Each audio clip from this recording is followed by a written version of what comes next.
halkan maanta taariikhdu ay tahay 22 waxaan joognaa gudaha Hargeysa gayaga Soomaaliland oo gurigii reer Salaamide ee barbarkaana culimadu fadhiisato barbarkaana fankiisa suugaanta fadhiistaan ilaa 60kii Ingiriiska aan ku xunay gurigan sidaas oo ahaa waxaan darisnahay Sheekh Maxamed Wali dadkiisii iyo shukri baan ayaan darisnahay waxaan la dariiqanahay Sheekh Madar Sheekh Ibrahim Sheekh Umar Sheekh Xareed Sheekh Nuur sidaasa aan ku sameynaya gurigan markaan u tagaynay gurigan laftiisa waxa ay ahayd 1953 baad waraqadiina saxiixay ahayd ogolaanshaha inaan gurigan degno waxa sameeyay Suldaan Cabdilaahi Suldaan Diiriye warqadii dawladda hoose xisaabsanayd ee laga rabayna waxaan loo diray Sheekh Madar oo halkaas warqadiina looga soo sameeyay sheekhi jamaacada haystay Sheekh Maxamed Ruum Allah u naxariisto inta way dhinteen ayaa warqadan loo keenay labadii buu warqadii keen hore keen waatan tii dambana waatan wixii ka dhigay horta halkan ay joogno sharciga islaamiga ah ayaan ku degnayo Ingiriiskuna halka baan soo dhaaf jir waayahay beerta ilma Suldaan Cabdilaahi reer Suldaan Cabdilaahi waxay isaga dambeeyay waa garanaysaa salaadiintii oo dhan dabadeedna halkaas horta aabahayo oo militariga Ingiriiska ragii madaxda oo ahaa senior sergeant baa loo jiray walba senior mijir baa loo jiray wuxuu ahaa XR wuxuu ahaa dadkii tareen gareyn jiray dagaalkii labaad askarta Ingiriiska ee dhoofka loo diray magac iyo marwaad buu aabahay ku lahaa ummadda Ilaahayna magac iyo marwaad buu ku lahaa Soomaalinimada darteed ayuu hawlo badan maray waxa dhacday guriga reer Suldaan Cabdilaahi beerta reer Suldaan Cabdilaahi Hargeysa halka oogada ka xigta 7 qof baa nagu dhaatay hooyada iyo sheekh baa laga soo qaaday suldaamadii baa guri weyn u sameeyay gurigii halkaas ayaa looga dhisay waa jireen rag kale oo madaxda ah oo guriga wax ka dhisay oo la yaqaan oo caan ah waa jiray militariga halka militariga markaan midada gareyn waxa dhacday waxaana loo wareejiyay guriga iyaga beerta kana horta nala dishiyay dabeedna beertana la geeyay beertana horeesayo aabahayo soo calaamadiyado Suldaan Xaaji Cali Kooshin iyo Suldaan Cabdiraxmaan iyo Suldaan Cabdilaahi iyo hadii ay leeyahay Xaaji Guuleed iyo Jambiir iyo cuqaashi dhan walba jirtay labadan daan Hargeysa markaa joogtay ayaa Saleebaan la waxay mar hadii dagaalkii labaad dhamaaday halkan iska dig la sadan sanadood dabadood meelaha seen dawladnimo helaynaay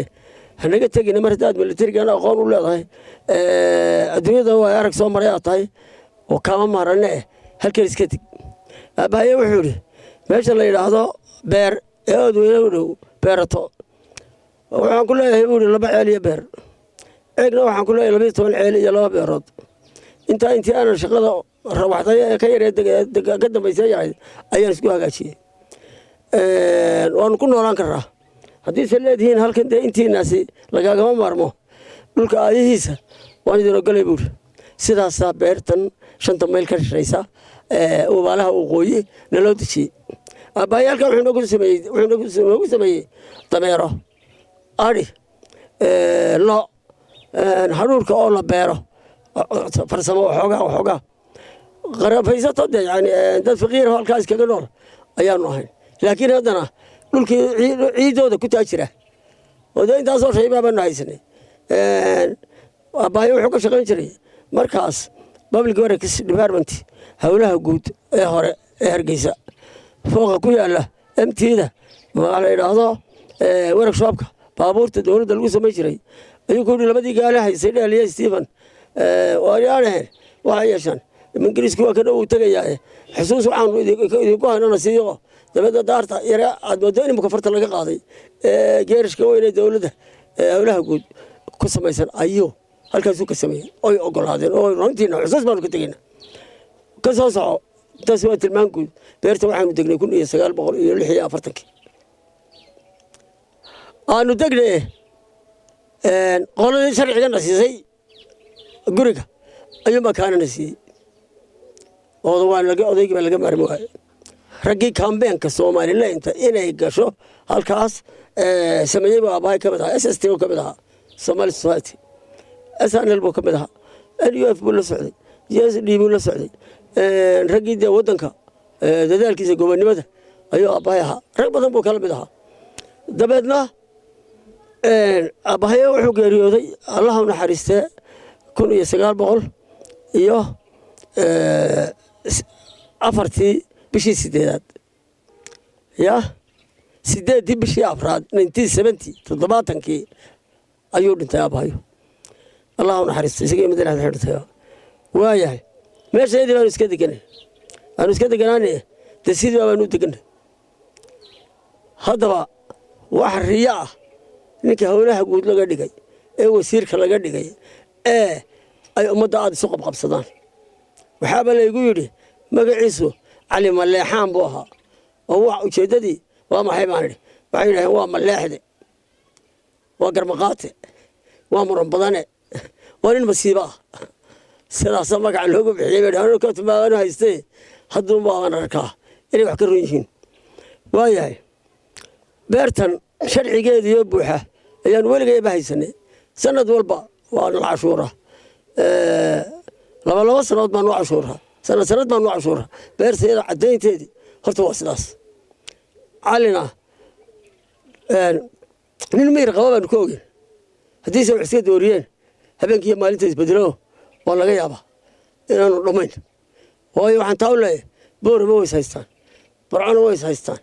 berbere way is haystaan hargeysana waa tan oo ninka reer sheekh madar intuu tagay yidhi ka soo baxa meesha waanu iibinaynaa gurigii fanaaniinta ee dhakhtarka loo bedelayna waadan haystay waa ninka yidhi dadkii jabnaa ee sanamti wixii ka soo hadhiyo wixii magii ka yimaadayo wixii iyagoo wada fadhiifa oo halkaa uu ninkaasi wax ku daweeyo sancada gacanta waa ninka yidhi ka soo baxa waanu iibinaynaa meesha yarna tiyaatarkaaba lahaa iminkana leh waa qaybtii fanaaniinta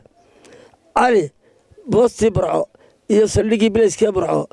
iyo ina shaybe beertii uu haysan jiray dawladdu lahaydee doox burco ku tiilay iyo burco iibsaday baa layidhi berberana yeelbadda agteeda ahoo waaba laysku qabtayo rag inuu ku dhintay la xidhay mooyaane hawl baa ka dhacday boorame habeen horey ahayd hargeysa annaga iyo reer sheekh madar baa ugu yarayn iska soo dhaaf eedsaar ma aha waa wixiisii dhacay haddaba cali askarta oonu darisnahay inuu nagu diraabu damcay askartii waxay timi afartii bishii shanaad 1965 oo darisaan noqonay aabbahay iyo seedigayo ayaa dejiyey oo ninkana aabbihii ayuu ahaa Allah u naxariistay cabdi saciid alxamdulillah walaashayna way wada joogeen waa gabadhii inna ka dhashay carruur kala badan waayahay hadalka waxaan ku caddaynayaa taasna milatarigana inaanu darisnahay oo ay noo eegeen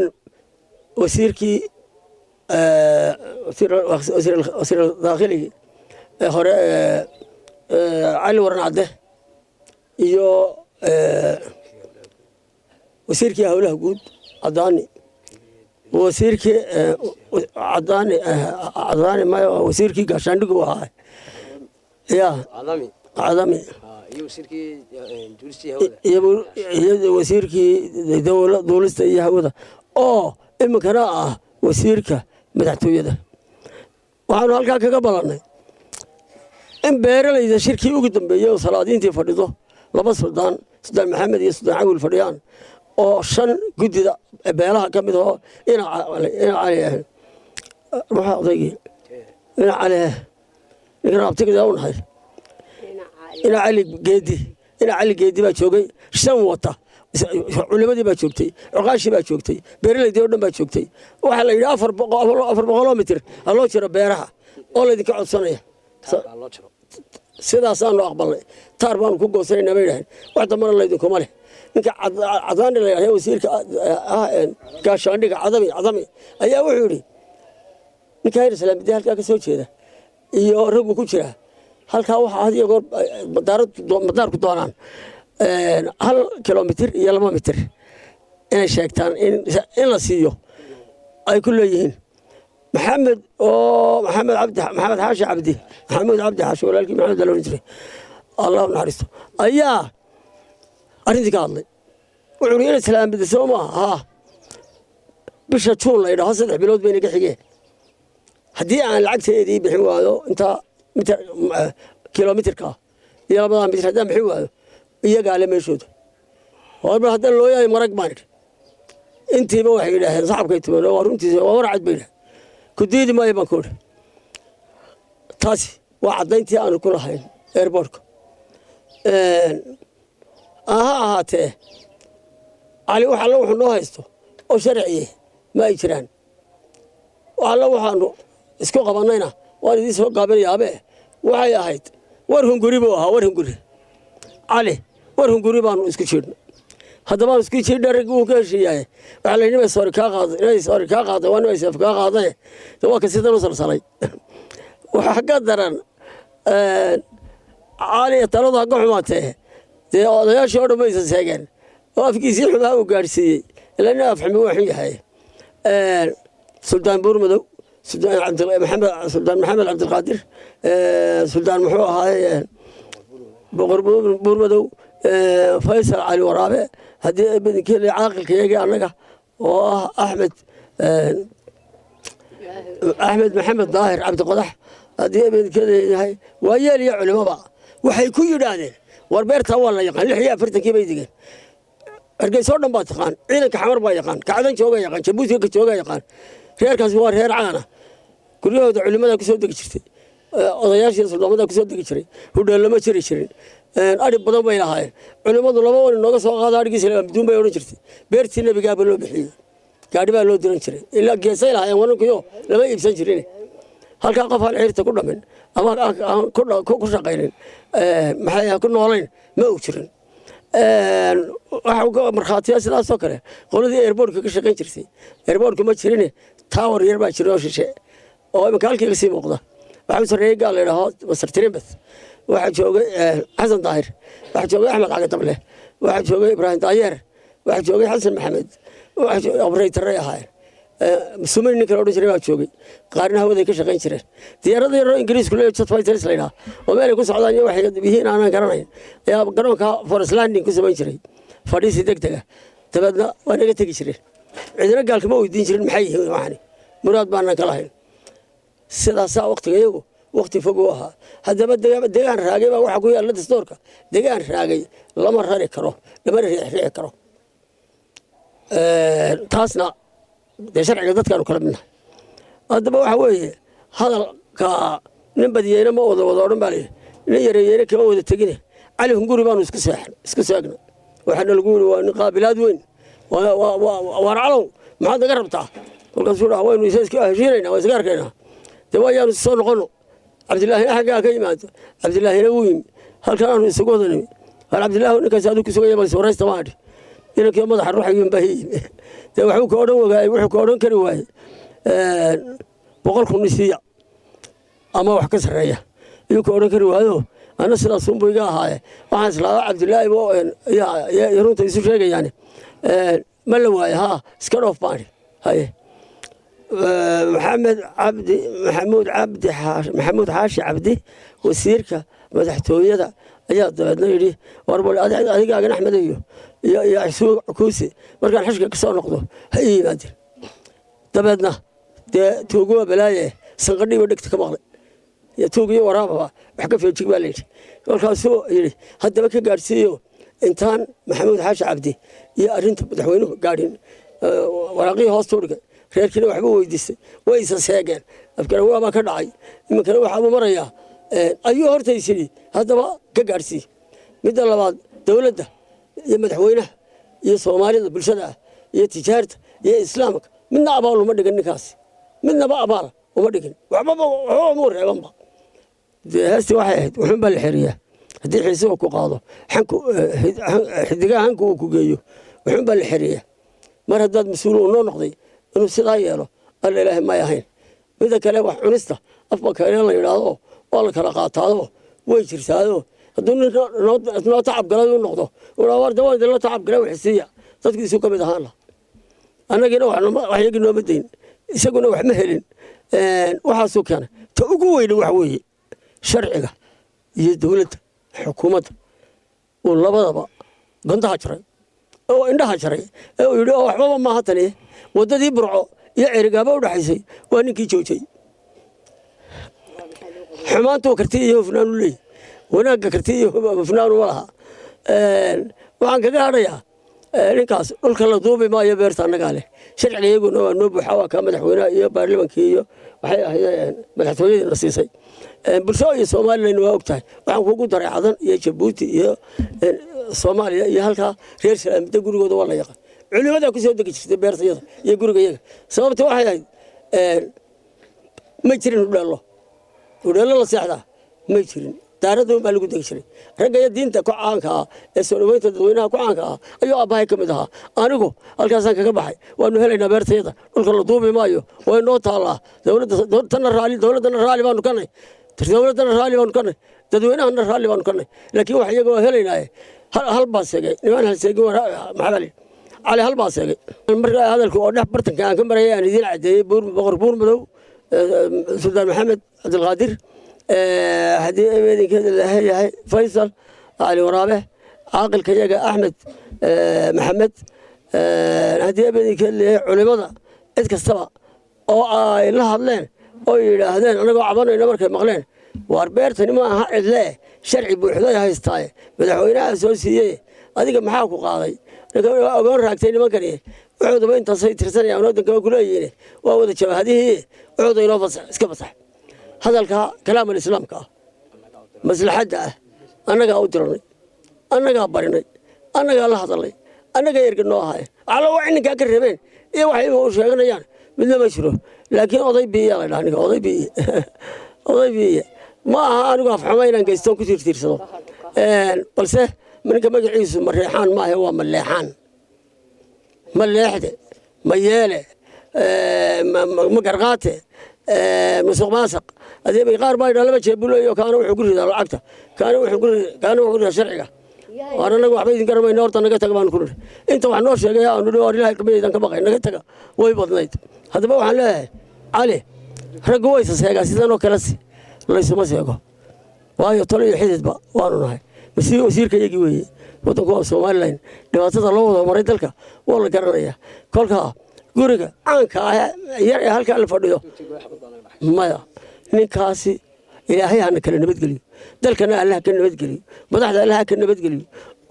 magaalooyinka allaha ka nabadgeliyo waxaanu leenahay adeer nabadgale nabad ku sii soco wax iyagana noo dhaaf raxmaan raxiim annagoo ah bahda reer salaamide ee faraca salaamide ka soo jeeda oo uu abtigay axmed salaamide ku taagan yahay hooyadii qaysa salaamidina ay dhinac fadhido oo ah curadda salaamide anigoo ka mida ubadka ay dhaleen waxaan halkan ugu soo gudbinayaa ummadda islaamkaaba in uu caliis waxaan uu wadaa ay xumaan horseedayso oo aanu eegin xukuumadda dhisanna danaynin sharciga dalka iyo dadka u yaalla midnabana aanu xeerin wax allaaliya wuxuu ka xabaya iyo wuxuu ka xishoonaya midnabana aanay jirin waxaana soomaalida tidhaahdaa qofku haddii uu hunguroodo dee habbaa la helaa wax lagu helo qofku hunguroon karaa waa inuu se systemkiisu dhex ku helaa waxa dadkana kaga nabadgelaya uu sameeya cali xilka saaran muu eegin amarkii madaxweynuhu uu soo faray ee uu yidhi kala xadee meeshaana damac buu ka qaaday iyadoo ay tahay digreetadii madaxweynuhu halkaa markaa mar haddaana amarkii madaxweynuhu soconayn oo uu cali diiday oo uu hor taagay amarkii madaxweynaha leeyahay anaa madaxweyne ah dalka sharci ma jiro dee waxay noqonaysaa annaguna nin walbaaba in wuxuu doona samaynayno nina iska celinno dhimasho mooyaane noloshayana cali waxba kamana qaadi karo shaqana kuma leh haddii ay xukuumaddu si degdega wax uga qaban weydana wixii halkaa ka dhaca waxa dhigay cali khasaaraha halkaa ka yimaada amba ciddii ku dhimata amba ciddii ku dhaawacantaba cali baa ka mas-uula sidaa awgeed waxaa meesha taalla haddii aan ninkan cali dalka iyo dadkaba laga qaban waxyaabo badan buu samaynaya oo uu gaarsiinaya waayo dee ninka amarkii lagu soo magacaabay madaxweynihii soo magacaabay amarku soo magacaabay amarkii lagu magacaabay amarkiisii fulin waayey dee waxa weeyaan cidnaba ilaahayna ka xishoon maayo aadmana ka xishoon maayo gabay baa wuxuu odhan jiray ma gelgela duqaytida ninkii aw ka soo gacay guda baas nin laga keenayo garaca mooyaane ayniga uu yahay abtiga waa aragtaan waanu halkuu ku dhashay ayuu ku haystaa hooyaday oo ka weyn aynigaytana waa aragtaan okay deegaanka intaasoo jireenka ahaa ninka u bareeray ee amarkii madaxweynaha dhaafay ee sharcigii dalka iyo dadka u dhaxeeyay dhaafay waxa weeyaan cid kale ka liidatana ma dhaafayo amba cid aan hadlan karin ma daynayo sidaa awgeed waxa aan ummadda reer Soomaaliland ugu baaqayaa ilaa madaxweyne ilaa madax dhaqameed ilaa ma culimo ilaa cid kastaba waxa ninka dalka laga qabto oo dadka laga qabto jaadu waleena ilaashka lagu xiro okay annaga u diranay Suldaan Maxamed Faysal Cali Waraabe boqor buur madow intaba annaga dalbanay inay beerteeda nagala shaqeeyaan farsamo xumaanta ninka awgeed cidii ergada ugu tagtayna wuu eedeeyay waxaan u sheegayaa midda kale inaan hayn annagu dhul garoonku leeyahay deegaanka Uubaale iyo madaarka waxa u dhaxeeya 400 ee siligu ku xidhmay ee la xidhay okay marka ay ka tahay waxa weeyaan deegaankana iyo wasaaraddu waxa kala baadaan iyo kala hadlaya haddaba dadka iyo dalka midnaba qasli galiyo maaha علينا جوابتي هذا سفي عم بنوجه اللي هدونا قديق واو والسلام عليكم ورحمة الله وبركاته. بسم الله الرحمن الرحيم الله لا إله إلا هو الحي القيوم لا تأخذ سنة ولا نوم الله ما في السماوات وما في الأرض من ذا الذي يشفع عنده إلا بإذنه يعلمون ما بين أيديهم وما خلفه ولا يحد بشيء من علم إلا بما شاء وسع الكرسي السماوات والأرض ولا يؤد حفظه العلي العظيم حين الله ينكر يا دولة يدك يدلك الله الدور halkan waxaan ahay Khadiija Salmaan bidda 84 sano jir 7 jir maalintan ahay wax kala gartay sidii baraarka la iigu dareeriyay halka uu baan joogay awlaad fara badan waan ku dhalay caruurteedii inankayga gurdambayska 8 caruur buu leeyahay kuwa kale ka waaweyn min 8 min 6 min 7 ayay hayaan gurigaas ay reerkaasi ku farcamay gurigaas aanu niil nimankiina la dirsay ee militariga ahaa korkooduna waa janno galadooduna waa mahad waxa dhibaato ah ay nagu hayaan boo aan isku diidaynaa ma jirto